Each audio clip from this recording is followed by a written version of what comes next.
Então, vou contar um pouquinho da minha jornada, né.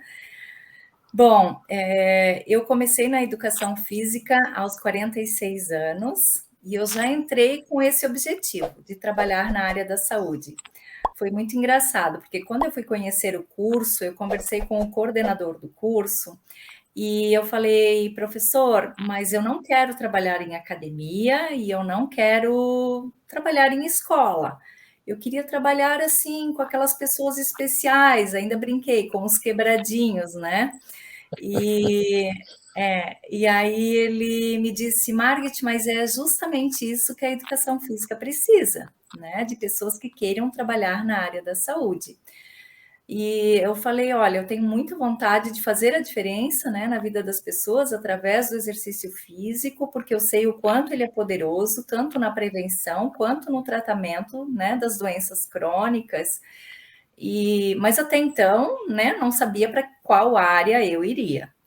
E aí entrei na educação física, que é minha segunda graduação, foi minha segunda graduação. Eu já tinha me formado 30 anos antes em serviço social, né, que também é uma área humana, né, trabalhando com pessoas sempre.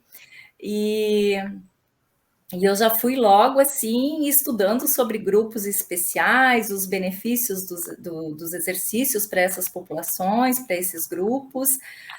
Isso me chamava sempre muita atenção, né? E aí eu fui convidada para falar sobre a importância do exercício físico para pessoas com Parkinson num hospital aqui de Blumenau, né? Onde um pequeno grupo de pacientes e familiares se reunia nesse hospital, sob o comando de uma equipe de neurologia. Eu falei: "Nossa, eu vou ter que me preparar muito, vou ter que estudar sobre a doença". Eu sabia muito sobre exercício, mas muito pouco sobre o Parkinson. Mas aí, quando eu fui estudar os artigos, assim, nossa, eu fiquei impressionada do poder do exercício físico para essas pessoas. O exercício físico é considerado uma estratégia de neuroproteção. O exercício físico, ele tem poder de modificar a progressão da doença. Isso tudo eu achei assim fascinante, né? E eu fui lá falar então para esse grupo de médicos e pacientes sobre o exercício físico, levando um cabo de vassoura, né, para trabalhar a mobilidade, porque eu sabia que o Parkinson atinge a rigidez principalmente na região cervical e, né, o que, que a gente precisaria fazer e tal. Resumindo, e foi um momento muito legal, todo mundo gostou, e a partir daí, né, esse médico responsável, ele falou: Margit, a gente precisa de alguém para liderar esse grupo, para fazer reuniões mensais, para formar um grupo de apoio, e aqui no hospital a gente não tem nem espaço, nem o tempo, né, disponível para poder fazer essas reuniões. E aí eu falei: "Nossa, doutor, mas, né, eu como é que eu vou liderar, assim, eh né, no início da educação física". Ele falou: "Calma, eu vou te orientar e tu vais estudar sobre o Parkinson". Daí ele foi me mandando uma série de artigos sobre o Parkinson e eu estudando muito sobre o Parkinson, participava dos grupos de estudo no próprio hospital, né, com médicos residentes.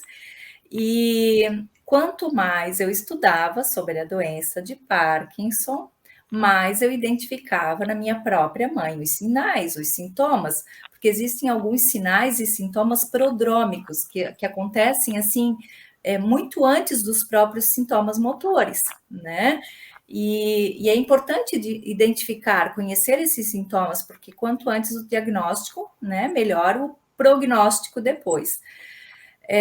Aí cheguei um dia, eu falei: "Doutor, eu tô achando que a minha mãe tem Parkinson". Daí ele até brincou comigo, né, ele falou: "Nossa, você está estudando tanto Parkinson que tá, né, tá assim preocupada com". E eu falei: "Não, mas ela tem", né, aí eu fui citando os sintomas não motores que ela tinha, os distúrbios do sono, do olfato, problemas gastrointestinais, alterações de humor, lentidão de movimentos, né, ela não tinha tremores, mas ela tinha lentidão de movimentos. E aí eu levei para fazer a consulta e realmente, então, o diagnóstico veio positivo, né? Ela foi diagnosticada com Parkinson e desde então eu falei, não, está aí o meu propósito na educação física. Nada é por acaso, né? E desde então eu abracei a causa e hoje eu tenho o privilégio de poder cuidar da minha mãezinha. Ela é o meu melhor estudo de caso. Que É uma guerreira, fantástico. supera muito, tudo com muita fé, muita coragem, né? E desde o início, então, do diagnóstico, eu estou fazendo os exercícios com ela e há 5 anos que ela tem o diagnóstico e a doença não evoluiu nesse período. A doença está estabilizada, ela toma a mesma medicação que ela começou há 5 anos atrás, quando foi diagnosticada. E Que foi assim que eu fantástico. comecei, né, então essa história com o Parkinson. Como eu falei, desde, né, a partir dali eu abracei essa causa e aceitei o desafio, formei um grupo de apoio ao Parkinson, levei o grupo para a universidade, lá a FURB, né, a nossa universidade aqui em Blumenau, nos acolheu e ofereceu toda a estrutura necessária para a gente fazer os nossos encontros mensais. Então, nós fazíamos encontros mensais, com rodas de conversa, trazendo informações, trocando experiências. Eu sempre trazia algum profissional da saúde para estar contribuindo, né? Desde médicos, nutricionistas, fisioterapeutas, fonos, ou mesmo de terapias integrativas, né? Alguma oficina que a gente também fazia. E eu também, a partir dali, comecei então a fazer um projeto de pesquisa e extensão para que a gente pudesse fazer uma atividade física com eles na FURB, na universidade, né? E aí o projeto foi aprovado, tudo pelo Comitê de Ética, e nós começamos, então, uma intervenção, né? Que daí, na verdade, eu acabei desenvolvendo um programa de exercícios físicos específicos para pessoas com Parkinson, que hoje a gente chama de método superação ou programa superação, né? Eu tenho ele todo especificado, né? Todos os treinos, os objetivos, e depois, durante então a minha graduação, eu fiquei fazendo esse trabalho com eles e foi meu trabalho de conclusão de curso também, que inclusive eu acabei ganhando uma bolsa para o mestrado e que ainda não consegui fazer, mas vai chegar o momento certo também.